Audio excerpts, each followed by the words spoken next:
Bismillahirrahmanirrahim. Assalamualaikum warahmatullahi wabarakatuh.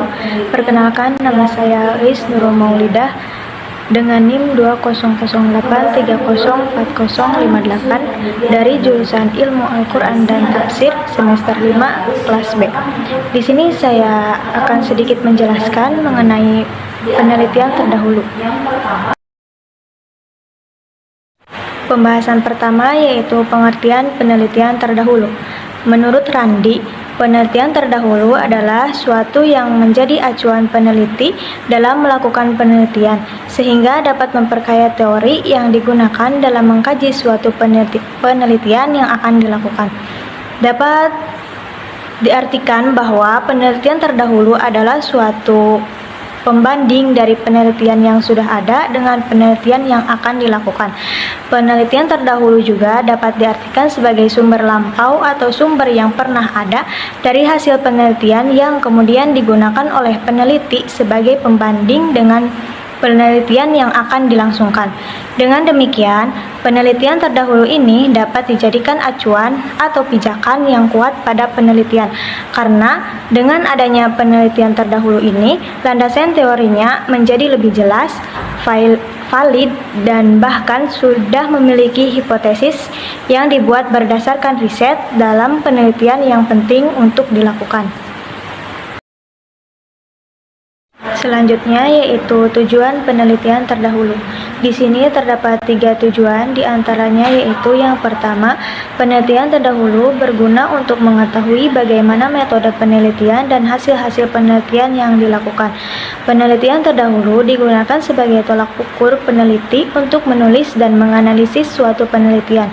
Tujuan penelitian terdahulu sendiri guna mengetahui langkah penulis salah atau benar. Yang kedua yaitu penelitian terdahulu berfungsi sebagai sumber inspirasi yang nantinya membantu pelaksanaan penelitian. Selain itu, peneliti juga bisa memeriksa apa yang kurang dan lebih untuk dikembangkan, sehingga ilmuwan juga bisa membuat sebuah penelitian yang orisinil atau baru karena tahu makna yang sudah ditemukan dan mana yang belum.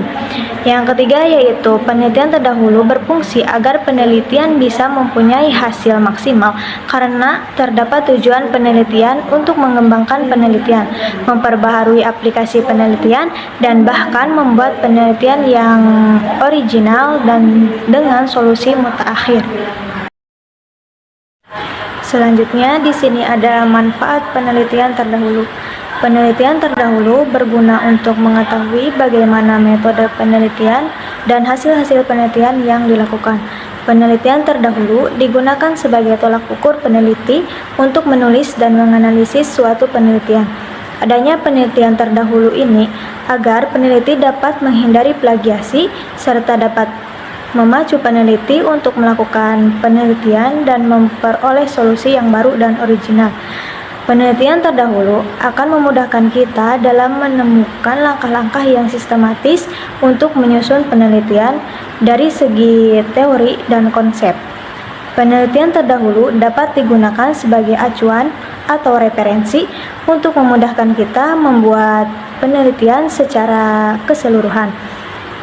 Berikut ini ada manfaat penelitian terdahulu, di antaranya yaitu yang pertama, mengetahui bangunan keilmuan terkait permasalahan yang diteliti yang telah dibuat oleh orang lain atau peneliti yang lainnya. Yang kedua yaitu menggambarkan secara jelas perbedaan penelitian yang akan Anda lakukan dengan penelitian lain yang telah ada sebelumnya. Ini memiliki kemiripan sehingga terhindar dari plagiasi atau penciplakan. Yang ketiga yaitu memperkuat atau mendukung kekuatan penelitian Anda dengan adanya referensi ilmiah lainnya yang memiliki relevansi dengan penelitian yang Anda lakukan. Selanjutnya yaitu cara menyusun penelitian terdahulu. Perlu diketahui bahwa penelitian terdahulu ini akan masuk pada bagian landasan teori atau tinjauan pustaka di bagian bab 2, sehingga harus jelas sumber landasan dan juga teorinya. Di sini ada 4 langkah yang harus dilakukan untuk menyusun atau menulis penelitian terdahulu. Di antaranya yaitu yang pertama, mencari judul yang sesuai. Hal pertama yang harus dilakukan adalah mengetik judul penelitian pada website jurnal yang resmi dan dilengkapi dengan variabel atau konsep penelitian yang akan Anda lakukan. Setelah itu akan muncul berbagai jurnal dan disertasi, dan pilih salah satu tautan yang ada di mesin pencarian tersebut. Yang kedua yaitu buka abstrak. Setelah menemukan judul yang sesuai, unduh atau buka jurnal tersebut dan cari bagian abstraknya. Pada bagian abstrak tersebut terlihat seluruh isi dan maksud dari penelitian yang pernah dilakukan, dan Anda akan menemukan latar belakang masalah, rumusan masalah, landasan teori, metode penelitian, dan kesimpulan. Selanjutnya yang ketiga yaitu tulis studi pendahuluan. Setelah menemukan abstrak, Anda kemudian bisa menulis studi pendahuluan yang akan dicantumkan di dalam penelitian. Yang keempat yaitu bandingkan. Kemudian buat perbandingan dengan penelitian yang akan Anda lakukan. Selanjutnya di sini terdapat contoh penelitian terdahulu. Penelitian pertama yang dilakukan oleh Hambali Fitriyanto. Pada penelitian terdahulu yang dilakukan oleh Hambali Fitriyanto pada tahun 2015 dengan judul Peran Akal Menurut Muhammad Abduh dalam kitab Tafsir Al-Manar. Dalam pembahasan ini dibahas tentang peran akal dalam penafsiran Al-Quran menurut Muhammad Abduh, konsep akal menurut Muhammad Abduh, dan aplikasi konsep akal menurut Muhammad Abduh dalam penafsiran Al-Quran. Penelitian ini dilakukan secara kualitatif dengan pendekatan deskriptif, dengan berkesimpulan bahwa ada masalah keagamaan yang tidak dapat diyakini kecuali melalui pembuktian logika, sebagaimana diakui bahwa di sisi lain juga ada ajaran-ajaran agama yang sukar dipahami dengan akal namun tidak bertentangan dengan akal.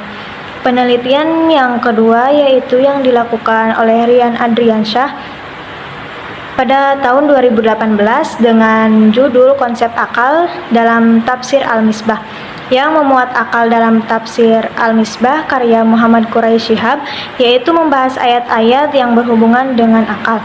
Penelitian ini menggunakan metode kepustakaan.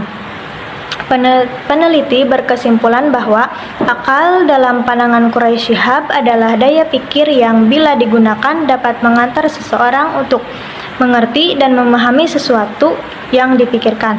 Daya yang terdapat pada jiwa manusia, daya yang sebagai digambarkan dalam Al-Quran memperoleh pengetahuan dengan memperhatikan alam sekitarnya. Akal memiliki batasan tentang agama. Dalam setiap agama terdapat ajaran yang tidak mampu dijangkau oleh akal, karena hal ini adalah kendaraan pengetahuan, serta pohon yang membuahkan istiqomah dan konsistensi dalam kebenaran. Karena itu manusia baru bisa menjadi manusia kalau ada akalnya.